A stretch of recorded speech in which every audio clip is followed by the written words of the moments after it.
We're going to get this session started.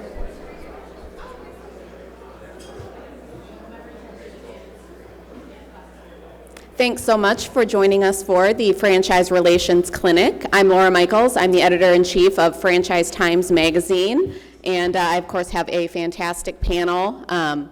Steve from Puro Clean, Emma Dickinson from Home Helpers Home Care, and Diane Davis from Just Between Friends, and I'll ask them to each introduce themselves in a little bit more detail in just a second.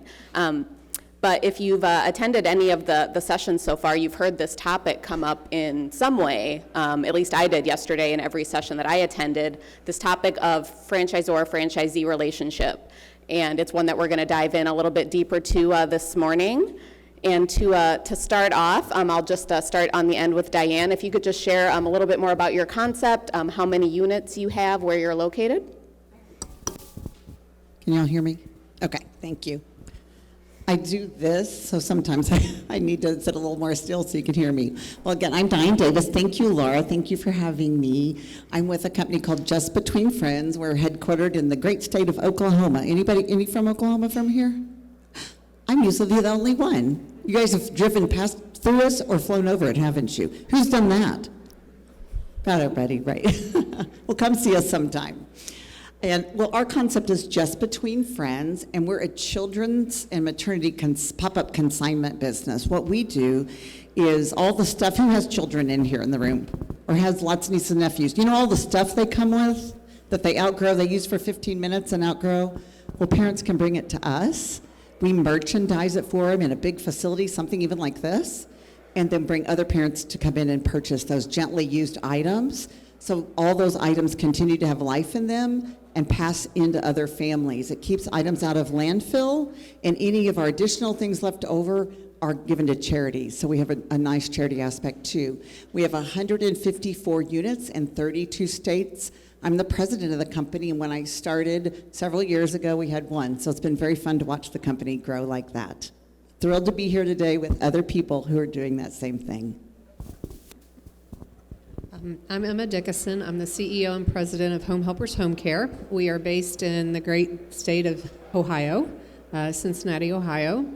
We are celebrating our 25th year anniversary this year. We have 316 franchises across 38 states and growing.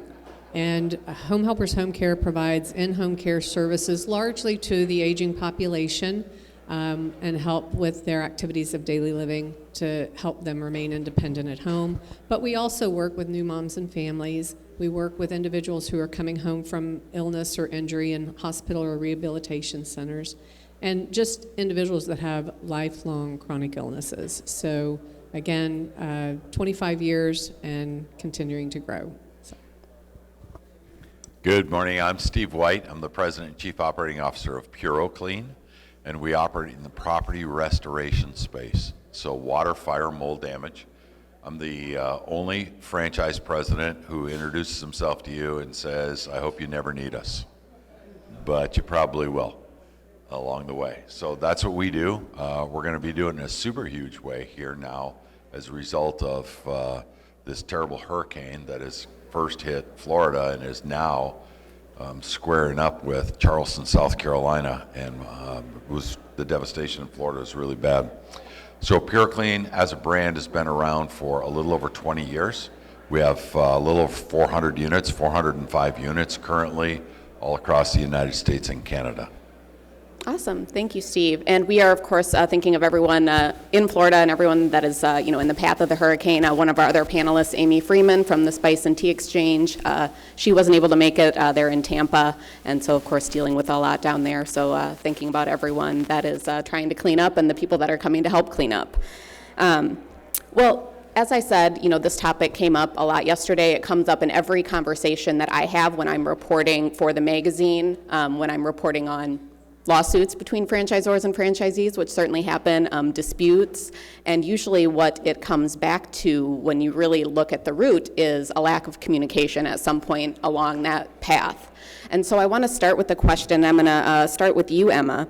When you think about how you foster open communication within your system and with your franchisees, can you give me kind of an overarching look at what that looks like, and then a specific example of something you do that is effective in terms of how you communicate with your franchisees? Well, Laura, I agree that, at the core of any good relationship is communication.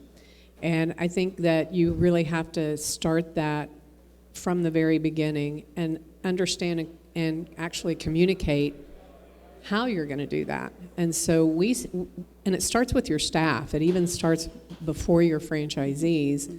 You really have to have the staff understand your culture, your brand values, and that has to be incorporated into everything that you do.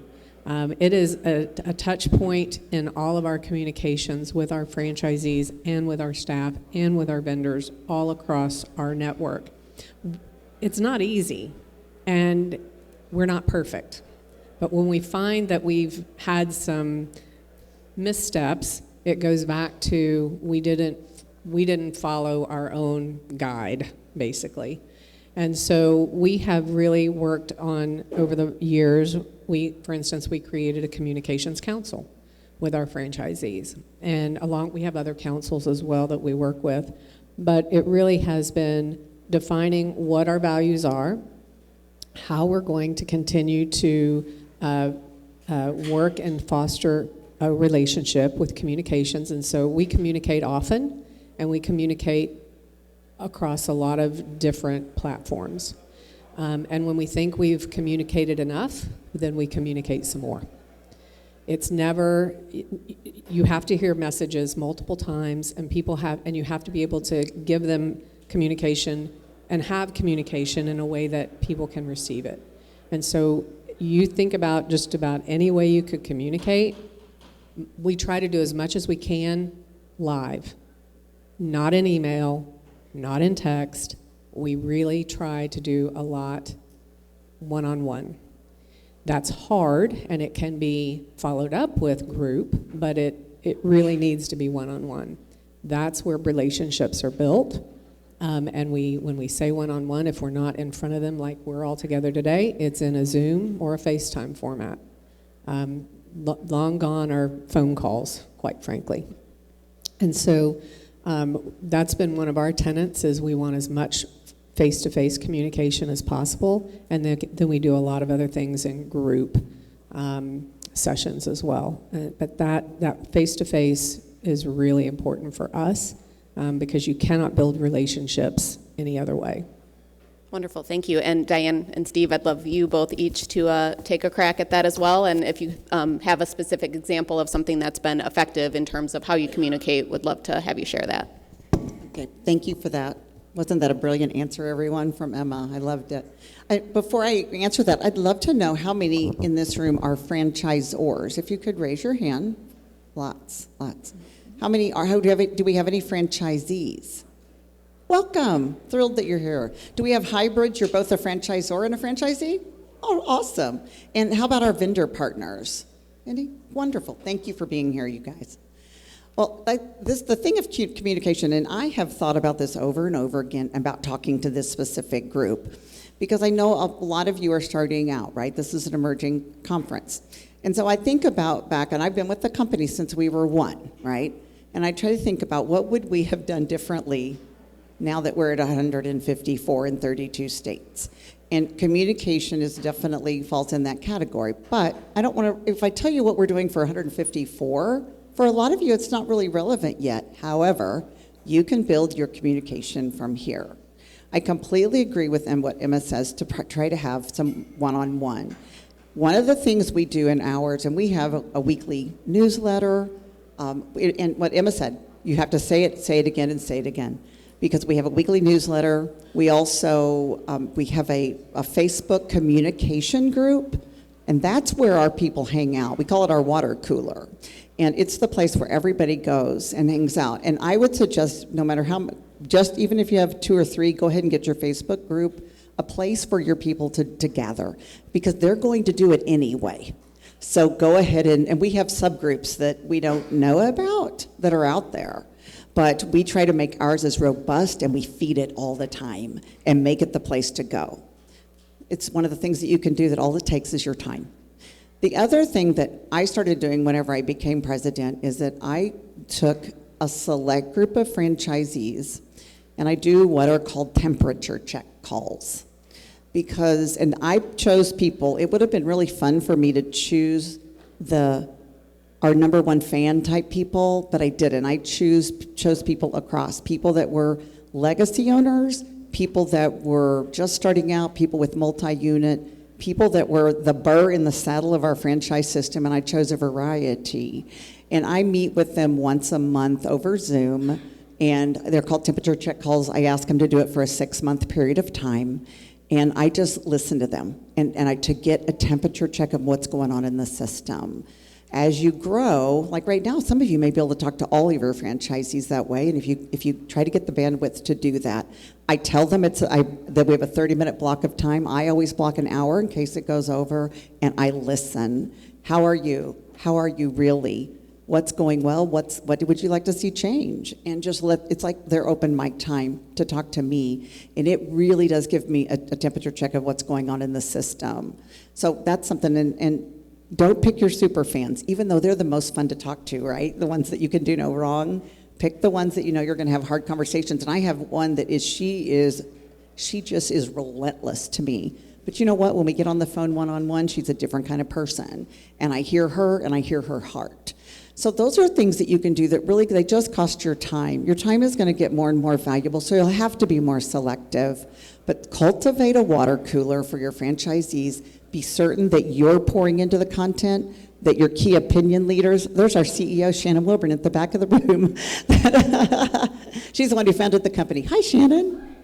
But feed your water cooler on your Facebook group and putting information in. If you get media releases, put those in there, give shout outs, and really cultivate your community of franchisees. One follow-up, Steve, before you answer. Diane, so within the Facebook groups, so do you have someone from corporate that's actively monitoring the conversations and, if someone is, maybe arguing with each other or they're putting out information that is inaccurate, do you address that? Oh, yes. And what happens is we have several of us. We have 16 people on our team, and someone will put something inflammatory on the Facebook page. I know that's a surprise to everyone here who's in franchising, but that happens, people. And they'll put something inflammatory or something that's inaccurate or something that's not fun to hear. And I will inevitably get a text very quickly because all of our staff is on this and all of our staff is keeping an eye on it. I can't watch it 24 hours a day, but we're across time zones and someone's keeping an eye on it. And I will get a text with a snap of what it looks like, and we're able to get in there, get some information. I'll talk to some of my temperature check people and say, there's been a little bit of a buzz on a Facebook. Can you post something positive? And they're always happy to do that so that we can try to get the narrative back in line with our culture. Wonderful, thanks. And Steve? Well, we do a lot. I think it all begins with listening. So I do a lot. I think these are wonderful ideas that we've heard so far, and we do a lot of these things. We're big enough at this point. We also really take a process approach to it as well. So we partner with Franchise Business Review, and that's a big part of our listening. So we're starting that right now. Earlier this week was my first fall regional meeting of the year. I'll do 5 of those this year in the U.S. and then one more, a 6th one in Canada. And at each one, I speak at every one, by the way. And part of the communication is being there. And what we're currently telling them is you're about to get an email from Franchise Business Review. And it's really important for us for you to click on that and take 30 minutes or so, because that begins our formal listening process. And so then FBR will gather all the results and send them to us, and then we will take them directly into our Network Leadership Council, our advisory council meeting in early December this year. And so our members, our elected advisory council members, have come into Tamarack, Florida, where we're based, and we will review the results with them. And I will very often start off with, here are the 5 things that you rated us the lowest on. So the first time we ever did this with FBR, and they were briefing my executives in advance, we all freaked out because the lowest thing they rated us on was royalties. And then they started laughing at us and said, that's every franchise we do. So we focus on the others, and then what happens is it ensures that we're talking about the issues of the day, right? I do that survey right before the advisory council, so that when we're meeting with the advisory council, we're assured that we're talking about the things that are on the minds of our franchises right now. And so we've added a little bit of formality to that process. And then coming out of that meeting, there are action logs that get published to every franchise owner, so they can see that we did listen to what they said, we discussed it, we made plans based on it, and then we do updates and give presentations on those plans and our accomplishment of those plans throughout the year. Awesome. Thank you, Steve. And I'm going to stick with you with a follow-up. And so we've heard, or I have at least, over-communicate, communicate with your franchisees every which way and then do it 10 more times. But when you get to a certain point, it becomes just a flood of information, and they're trying to determine what is really relevant to them, individually as owners, and they start to self-select, I'm going to pay attention to this, I'm not going to pay attention to that.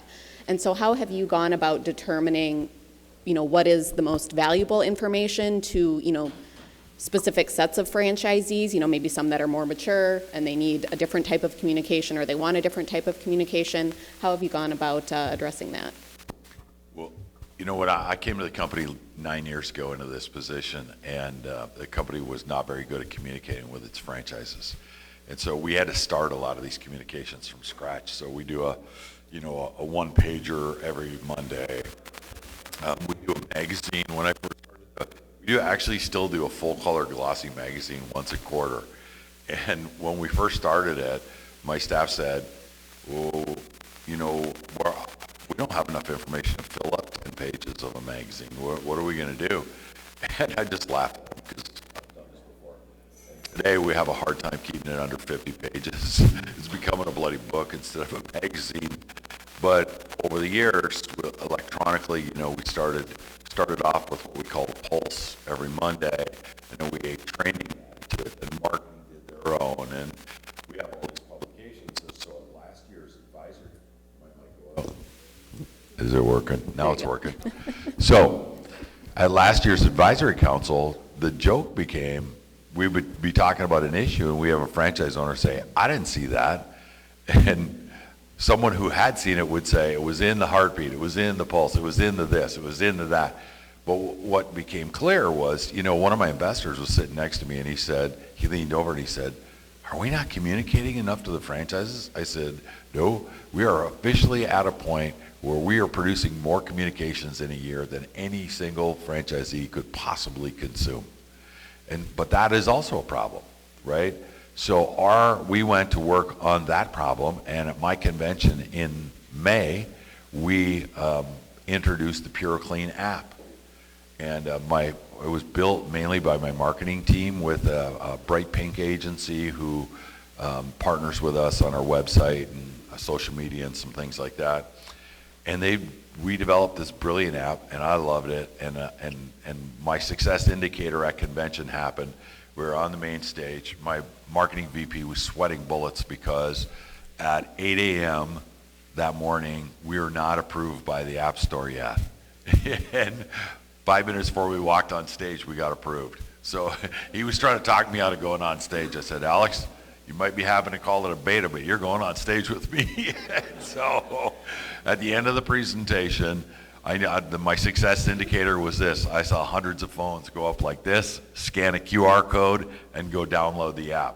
And what the app does, the PureClean app does, is it allows you to self-select as a franchisee, also as a staff member. You can go in there and you set up your profile. So in our business, we have national accounts, right? The big insurance carriers. So if you're not in the Allstate program, you don't want the Allstate communications, and et cetera. And it goes on with some. And you just go in there and self-select the communications that you want, and the communications that you don't want, you just don't ever get them. We push you, like this week, we're pushing bulletins about hurricanes, right? Or a hurricane. And so that stuff we still push through. And then the candy, I knew I needed some candy to get the franchise owners to do this. So the other thing that we built into it was the most complete ever directory of who PureClean is. So you can go in there, on one side is every member of the support team, which is what we call our staff. Every member of the support team, you can see their face, there's their number, you could click on the number, it will automatically dial for you. On the other side is every single franchisee in the whole company, and you see the same thing with them, and we can just simply pull them up, click. Somebody asked, we've been adding franchises so quickly recently, somebody asked me, with the storm coming, how many franchises are in Florida? I said, I lost track, but I popped up the app, selected Florida, went boom, boom, boom, boom, counted them up quick, and I knew. So the app has really helped us refine. First it was too little, then it was too much. Now hopefully it's just right. Wonderful, thank you. And Diane or Emma, if either of you want to comment on that as well? Yeah, so as I mentioned earlier, you've got to provide communication in a way that a lot of variables want to receive it. I mean, to Steve's point, I think it's also important as you're setting it up that you have a strategy and a process. For instance, for us, we don't have an app yet. I would love to, and I may go back to the team with that. But we put together a really robust hub for our franchisees, but we committed to them that we were only going to communicate at a certain cadence so that they weren't being inundated on a daily basis, because we got to a point when in our earlier days where marketing was posting things and the operations team was posting things and then accounting was posting something, and it could come at any time of the week, and it just became so overwhelming that they couldn't manage all of it. So we did put together a strategy in alignment with our franchisees through a lot of focus groups, and we did say, okay, we're going to really streamline this for you, and you're only going to get communication once a week unless it is time sensitive, like a hurricane or some other time sensitive issue, and we're going to prioritize it for you as well. We're gonna group it, and we're gonna prioritize it, so if it's relevant to you, we can't do the opt-out yet, but you can easily skip over it. But we're gonna make it as simple as we can to deliver that information, so that they could go in once a week to see anything new from us. And then we supplemented that with our performance team by having those discussions when they were meeting with their franchisees to make sure that those communications were being received. And then we did add a couple of years ago a text feature to do reminders. We were very selective with it. We don't want that to be our primary mode of communication, but if there is something time sensitive, or if there is some reminders that need to happen, or a deadline that's out there for whatever is going on, that we do incorporate text as well. And that was a recommendation from our franchisees. I'm taking notes up here from these two as fast as I can also. I want to comment on two things that Steve had said. First off, about surveying your franchisees. I know many of you all are early into this and don't have a huge amount of franchisees. And so I'm going to give a shout out to FBR. And Michelle Rowan is in the room. Michelle, you want to stick your hand up and wave? There she is, Michelle. Right, she's our rep from FBR. And the FBR survey is outstanding. Now, the FBR survey costs money. And some of you may not have the budget for that, but there's still a way to survey your people. And we went through a really difficult budget time because we were greatly affected by COVID. In fact, Shannon, the CEO, and I were talking this morning, and we were like, can you believe we made it? Because our revenue stopped. 154 franchisees, and none of them are open because there are events that pop up, and events were the first to go. And we had no income. It was crazy. So we were out of money, and we're still digging out of that hole. Because when you lose hundreds of thousands of dollars in royalty revenue, that hole has to get filled back up so you're on level ground. So we did, in those 2 years, we did just a Survey Monkey and put together our own. You can do that at no cost, only takes your time. And start simple. Start simple. Think of your five questions that you want to ask. And there's times when we do surveys where we use the words keep, change, or toss. What would you keep about the way we're doing things? What would you change? And what would you want us to toss completely? 3 quick questions. So use SurveyMonkey as you're getting started. And then when it goes on in talking about communication, the 2 things, the bundling of communication is very smart, because as you grow, and we drove our franchisees crazy with this too. Here comes something from accounting. Here comes something from marketing. And nobody could find anything. We bundled it all into a weekly wrap. We also have a monthly communication call with our franchisees. And you can do that if you have one or two. Every month, it's on a Monday, third Monday of the month. It's at noon to try to capture, we're across all time zones, but to try to capture at least the lunch hour for some. And when I started in this position, and we had a community call, and I'd been working as a consultant for the company, and it was really loosey-goosey, guys. It was a community call, but it was kind of, and our CEO would be the first to say it was all over the place. And so I'm kind of a structure girl when it comes to things, and I came in and put together a very structured thing where we start with a prayer because that's the culture of our company, and our CEO has a word, and then I'll say something motivating and talk about our core initiatives, and then we have a departmental report. We also, at the beginning and the end of the call, we have shout outs, and I ask for those shout outs from other franchisees. Who is someone in our organization who did something awesome in the past month? And then they will share those, and what that does is get their people early on time, because guess what? They may be being called out as them doing something great, and it also helps them stay to the very, very end. And so you can start that now. I have a really organized approach to that because as our company has grown, we have more people and our departments are more fleshed out.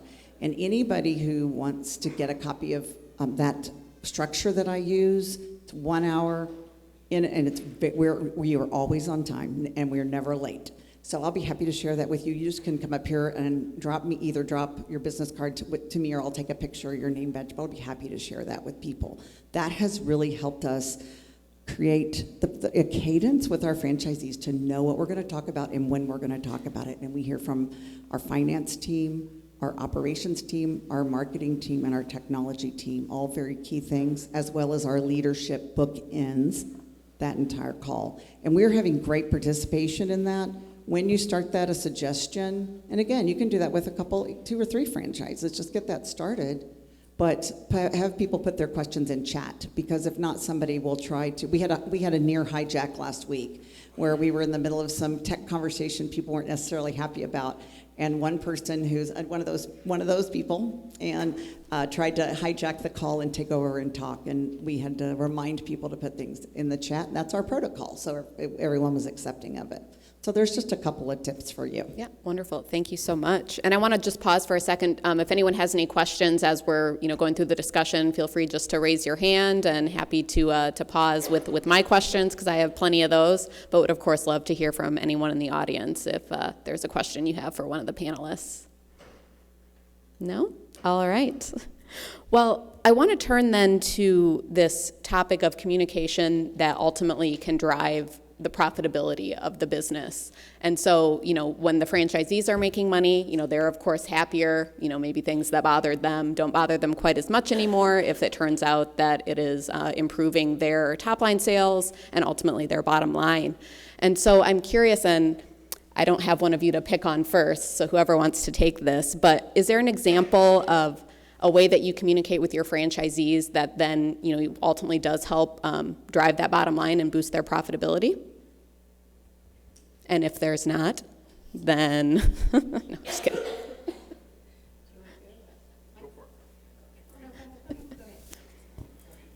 Well, we talked a lot about communication and as it relates to driving profitability. First of all, there's a lot of things and you all are starting out as emerging brands.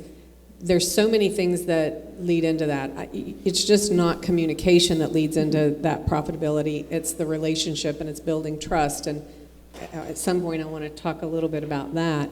But for us, as an example, we do monthly what we call community conversations. And similar to Diane, we have very structured pieces of that. But during COVID, it took on a little bit of a different flair. It really was around helping our franchisees maximize the all of the regulations that were out there. We were an essential business. Luckily, and we were so fortunate, all of our agencies were open, they were all hiring, we were growing, we had a record-breaking year. And I know for many that was not the case. But we were really helping them focus on in those communications, maximizing the opportunity they had to take advantage of any programs that were coming as a result of COVID. I have an in-house legal counsel. Most do not have that. And so he was very quickly able to interpret the 2,000 pages of any given package act and boil that down into terms for our franchisees and what that meant for them. And so we propped up a relationship that we had to help them navigate through PPP and EIDL and all of those things. And that did help in profitability that year because for some of them, we did have some areas of the country where they weren't allowed in facilities, et cetera, so they did have some decline.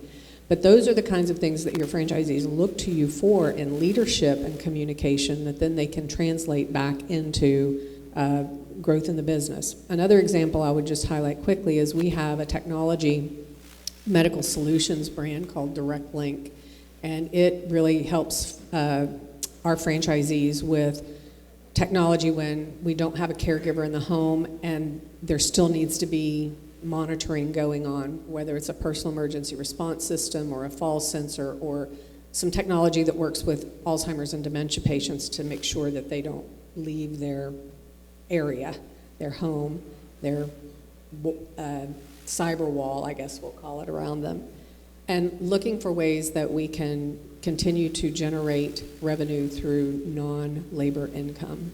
And so that's one of those ways where we continue to educate, communicate, bring on new partners that can help in that area of the business and communication with that to drive additional revenue opportunities that not necessarily are the core. And that's been very effective for us. You know, we do an annual profitability study, and then we communicate all that stuff to the franchise owners. They started off very sophisticated. We partnered with an outside firm, Business Resource Services, Steve Lefevre from Seattle, Washington. Love those guys. But today we do it in-house. But to me, some of the most effective things in there, you really don't need any outside help to do. We do things like revenue per truck, revenue per employee. And those are helpful things to communicate to franchise owners. They're just really basic metrics in the business, but in the absence of some empirical data like that, they don't really know. They just guess what they think it's supposed to be. And so we've really been able to help them, and we communicate that all through, and it has a direct impact on their profitability. And all the way down to very, very simple things. This morning, we started our national storm calls because of this hurricane on Monday morning. So I've missed the openings here because 8 a.m. is my national storm call. But, I said simple things like this morning, go where you're going to get paid. We have to be careful in our business. Everybody wants our help, but not everybody's a good pay in our business. Not everything's covered by insurance. And so we have to be careful. We have big hearts and we want to go help and we want to rescue people, and that's a wonderful aspect of our business. But if you do it and now you don't have the money to turn around and pay your crews, buy your, we're working in full PPE in a lot of these things, and you got to be able, that stuff is disposable, you got to be able to replace it, keep going. So it's very important for us to be able to assess, how do you get paid? That directly, obviously impacts their profitability. Awesome, thank you. And so I want to go to your point, Emma, but I'm going to actually start with Diane because she had said something on our prep call that, resonated with me in terms of building trust with franchisees and, of course, the importance of listening, as you had mentioned earlier. So when you think about, again, our audience of emerging franchisors, how do you go about developing that relationship, with the foundation of trust from the beginning, and then, listening to franchisees, even when it might not be something that you want to hear? All the franchisors in the room, has that ever happened to you? You have a franchisee that's not happy about things, right? That's pretty much all of us have been there if you've been doing this a while. I will tell you this, and this is a saying that I say at the company, and I'm not what would be called a very good confronter. And when a confrontation has to happen, and in a case of a franchisee who's happy, nobody's looking forward to taking, or unhappy, no one's looking forward to taking that call.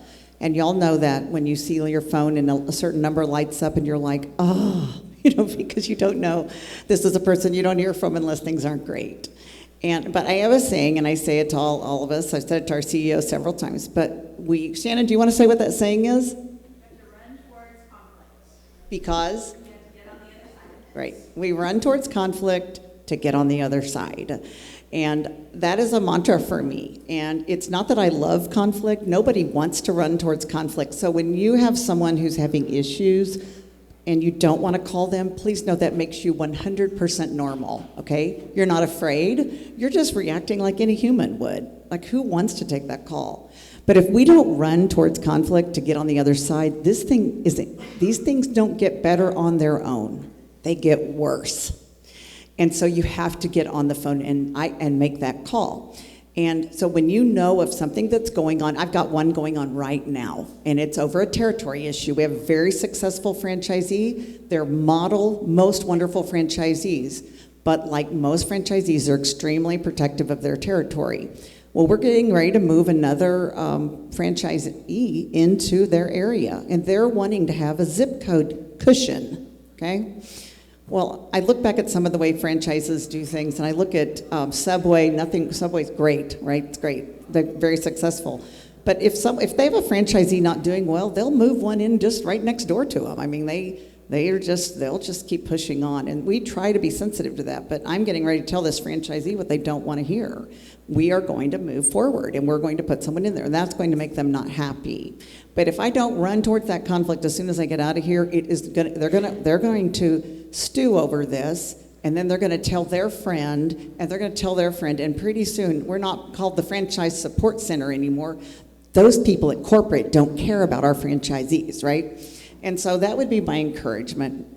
Even if you have a couple of franchises, you're just starting out, if you hear things aren't going well, if it gets back to you, get on it, and get on it fast. Because, and I will say that, and Shannon, our CEO, is brilliant at this, and I've learned a lot from her, that having a heart-to-heart conversation and really talking about the issue behind the issue of what's going on here. And in the case of these wonderful franchisees, everything we do in life comes down to two things. We do it out of fear, or we do it out of love. Okay, so do you all think they're doing this out of love when they're calling? What are they doing this out of? Fear, right? They're afraid. Okay, so I need to go in knowing they're not mad. They're not trying to cause problems. They're afraid. And so I need to address that fear with them and talk them through that. So I couldn't recommend that enough. And get that into your culture, that you run towards conflict to get on the other side. Because if not, that will begin to get the best of you. And that person, if you have a person that is the burr in the saddle, they'll start telling their friends, and then you start having an issue on your hands. And I don't know how many here in this room have who's heard of associations in franchising? Raise your hand if you've heard of associations. Is there anyone with an established franchise that has an association within their franchises? This is all good. An association in franchising is when do you guys have associations, either of you? In the past, have you? In the past. Yeah, it was really fun, wasn't it? Actually, it was very positive. Was it? Okay, that's good. Well, associations, and we were approached by this, and we were approached by some franchises that they were like, we need to have representation for us as a group with corporate. And they had hired and talked to an attorney, and the attorney was going to form this association. And there's several of them out there, several attorneys, law firms who specialize in this. And the association, instead of dealing with your franchisees directly, now you're dealing with a law firm. And so when that happened to us, when these people came to us, we worked really hard, and that's when we started our FAC, our Franchise Advisory Council. And once you get to a certain size, we have Franchise Advisory Council that they're from the 5 regions. We have one person from each region to have representation. Because I don't want for us to have to deal with an attorney to get to our franchisees to have talk. I want to talk to franchisees directly. So that's something, keeping that communication going, running towards those conflicts is what's going to keep you from having, as you grow, having layers that could come between you and your franchisees. Awesome. And yeah, Emma, if you wanted to speak to this idea of forming that relationship out of trust from the beginning, and then maybe a segue into selecting franchisees who are the right fit, as much as you can tell at the beginning if they're going to be a good fit for the system. Yeah, it's a great question. It really does start at the beginning, and it starts with your franchise agreement and getting that set up well to help you build and scale as you go. Now, once you do that, you really should not have to speak to that again with the franchisees coming in, but I would absolutely advise, and I heard it yesterday, don't bring in and modify to grow all these different addendums and amendments to your franchise agreement, because that is a mess to manage as you grow. However, saying that, if you set up your franchise agreement well, then it can help minimize this in the future. Once that's done, though, it really does start with building trust and relationships and following through on what you say you're going to do. Two things. I've always operated, my dad taught me growing up that, Emma, you always work hard to do things right. And that's how I view the franchise agreement, doing things right. But sometimes you have to do the right thing. And there is a difference there. And there are things that come up in the natural evolution of a franchise relationship that we always weren't right, and we may have made a mistake. You have to honor that. You have to own it. You have to correct it, and you move forward. And that's doing the right thing. And so that's how, in my opinion, you work, and your reputation, your character. My dad also said, nobody can give your character or integrity away but you. Your actions and your words are going to that's who you're going to be represented with anyone around you. And so you have to be very conscious with that. And so then as you grow, it gives you that trust and credibility that you do have their best greater good in mind. And I talk about that a lot with our franchise network. I seek your best outcomes. I seek your best good, because they have to know that. And Steve talked about some of the franchise profitability. Those are the things that you put your money where your mouth is, and you tell them, you retell them, you honor, you fulfill the commitments that you said you're going to make, and it's a constant process and progress. I don't know if you've ever read the book, A Complaint is a Gift. It's an old book, so I'm telling my age a little bit. In that book, it just serves as a constant reminder. We don't view conflict as a challenge. It's not fun, and I do think my message is to run towards it. We see it as a gift.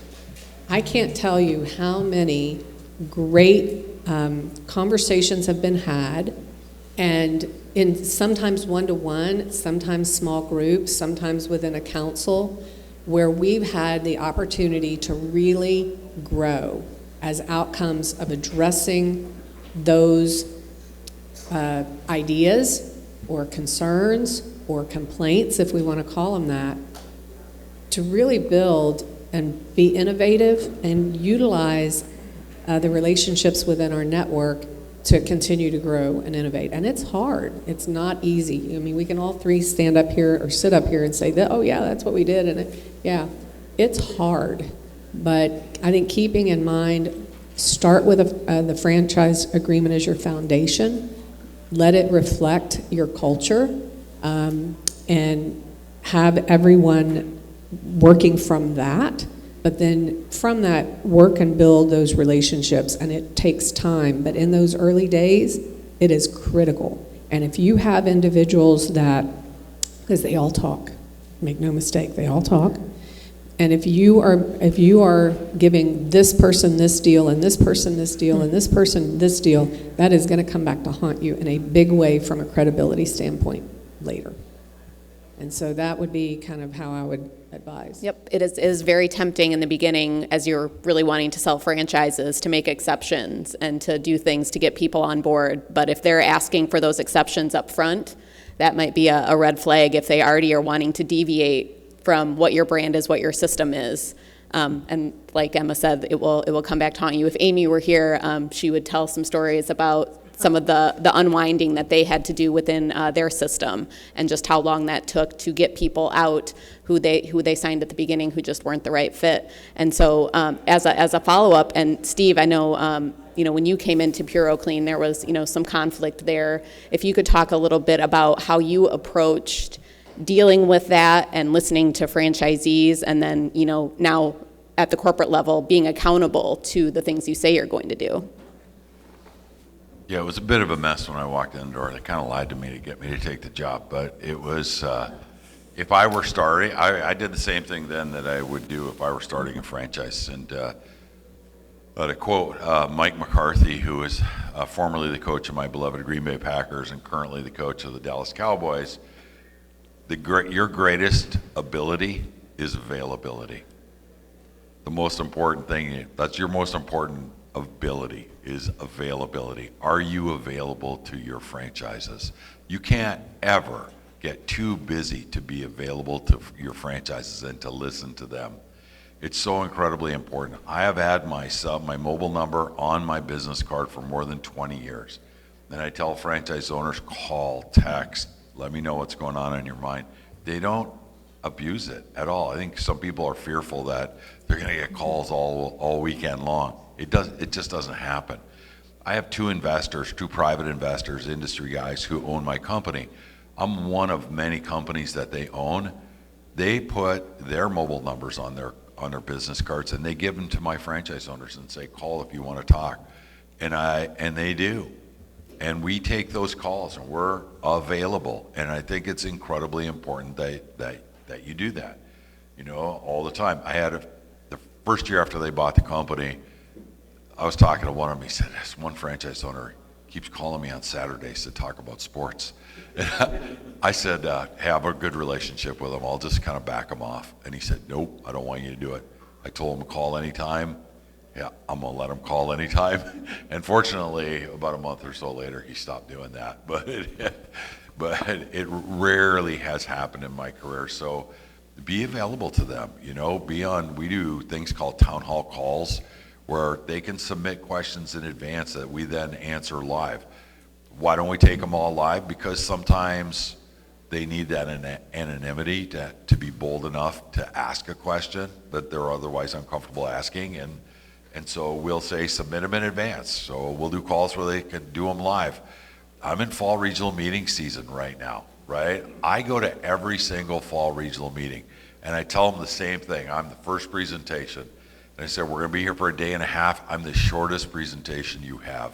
I'm here for two reasons. One, because I think I owe you an update on the company that you're a part of. And two, because this is my best opportunity the whole year to have dialogue with you. I'm face to face. I'm not going anywhere. I'm here. My presentation is going to be less than an hour out of your day and a half. But you will be able to pull me off to the side if you want to have lunch, if you want to meet during a break, whatever it is. And I'm happy to do it. And like last year I was doing this in a meeting, said the same thing. I immediately had the hand of one of my larger franchise owners goes up and goes, I want first shot at you. I said, sure. My first availability is right after lunch. And right after lunch cleared, he and I sat down and talked, and we had a great conversation. So I think that's really, really important. When I came into the company, because I was coming into a bad situation, the franchisees were really angry. And when I got to hear this why, I believed that if I were them, I would be every bit as angry, maybe more angry. And so I knew when they're really angry like that, I can't go forward with them when they're carrying this burden of anger around. So I would say, just let me have it, right? What I used to say, some days my job is to kill you with kindness, and other days my job is to simply wear out your fists with my chin. I don't care what today is. I have a really strong chin. I've been in franchising for a long time. My hide's thicker than an alligator's. So have at it, because I can't go forward with you until you unburden yourself, right? And so I would just let them go. and sometimes I would apologize to them. And I was a new guy in the company. I said, has anybody ever said that they were sorry for that happening to you? And they would say, no. And I said, can I? Just like, this should not happen in the world of franchising. Can I simply be, apologize on behalf of the world of franchising, because that's not how it should be. And what has happened is we won them over one by one, the ones that were angry. And today we all march together. My convention this year, I walk by groups of franchisees. This is the coolest moment. Saying to each other, not thinking I was in earshot, this is the golden age of Pure Clean. We got to keep this going as long as we can. And I'm really, really grateful to be where we are. But we had to go through some hard stuff to get here. Yep, awesome. Yeah, thank you for sharing that. And so I just got the signal that we're almost out of time. I do want to ask if anyone has any questions. Otherwise, I have a couple more to finish off. But definitely want to get to any of you in the audience that have questions. Yes?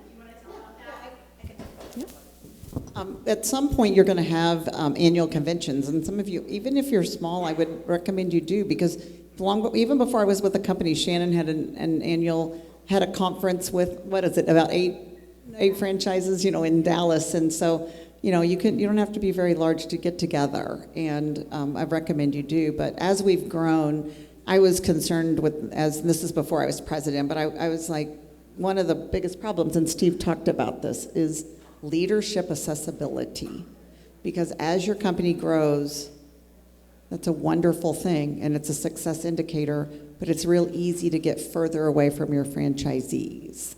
It's easier to get further away from your staff. And so the annual conference is really an important thing. It's the one time of year that your franchisees see the whites of the eyes of the Franchise Support Center. And we want to make certain that's as positive as possible. So we pour a lot into our annual conference to posture the company well to the franchisees. And one of those was, that Shannon speaking about, is that we scheduled times for the franchisees to get to visit with Shannon as the CEO, because as a CEO, she's more and more removed from the unit level. And we call them sweet talks with Shannon, that they're up in her suite, which they think is so cool. And just in case, we always tell them, don't think that we've spent buckets of money on this swanky suite. It's just, I'm a real hardcore negotiator, and we usually get it at the group rate. That's another session, by the way. And we get it for really inexpensive. But they're able to schedule 15-minute segments just to come in and talk to the CEO about anything they want to talk about. And those are filled so fast, and people love it. They love having that one-on-one time. They love that they're by themselves with her in our suite, and it just really opens that door between leadership and our franchisees. Yeah, that's sweet talk. So. Wonderful, thank you. Well, just to wrap up then, I'll just ask each panelist, and Steve, we can start with you. When you think about the successes of your franchisees and how you celebrate those, I think it'd be great to have some takeaways of just, this idea of praising people publicly and what that can do for the franchisor-franchisee relationship. What are some of the ways that you do that at PuroClean? Well, we give awards, of course, and I openly tell my franchisees, you see awards as recognition for a job well done and for achievement in business, and they are that. But as a franchisor, I see awards as a way to mark the franchisees that I think are marching in the right direction, right? We're lifting them up and highlighting them by giving that award, because I want to see more franchisees be like these who we're given awards to. So that's really important for us to do, and be careful about who we select to get these awards. Although, with our top award, it's objective criteria, and I don't really get a lot of say in it. But it's been very, very good for us. But we recognize them in a lot of ways. We have our magazine. Every quarter, there's a franchise owner who we profile. one main one that we profile in there, and we're now putting that person's face on the cover of each issue, so it's the so-and-so cover. It's the Becky Edgren issue of the heartbeat or whatever it is. And those are wonderful things. And then there's a bunch of little smaller things. And then the other thing that we do is we encourage our franchisees to send in personal milestones. And we publish those as well because we feel it helps build community between the franchisees. So we give awards as well, so I won't speak to that. We also highlight milestone anniversaries, 5, 10, 15. We now have 20 plus years that are there, and we make a big deal out of those. We think it's important. We also have, we start at all of our community conversations, which we do once a month with our franchisees. We start that off with celebrations, and that's what it's titled, celebrations. And that can be anything from a franchisee who we're doing a campaign now called Send a Senior a Smile, hashtag Send a Senior a Smile. Please get involved on your social media if you can, and I'll make a shameless plug there. But anyone who's doing good things in their community and highlighting that in social media, within our own staff and in these community conversation events, we look to celebrate in every setting that we have in some way. And so that's just, I think, important as well. Awesome. Thank you. Diane? I think everybody probably gets, you too many franchises, you're going to definitely celebrate people when they hit monetary goals, and we want to do that. Two things. Whenever I think they're giving us the big hint, it's time, so I'll make this quick. Whenever you have getting new franchises into your system, take time to introduce them. And so we have a questionnaire we have them fill out to make this easy, and it's a little bit about their business and things about them personally. We get a picture of them and their family, and we put that on our Facebook page and introducing them. And we also introduce them on our community call, and we introduce them in our weekly wrap. So make sure we're doing that from the very, very beginning. The last thing on our awards, annual awards, we also, in addition to giving our financial recognition, we give a community impact award, and it's just what it sounds like, where and we consider that our top level award on the people who made an impact in their community, not necessarily a financial impact, although they have to be in line with all of our metrics, but that they will be celebrated for something they did that was good in the community, and we make a matching donation that goes to their charity. Fantastic. Well, the door's open, so that's our indication that we are done here. Thank you so much to our panel and for you all for joining us.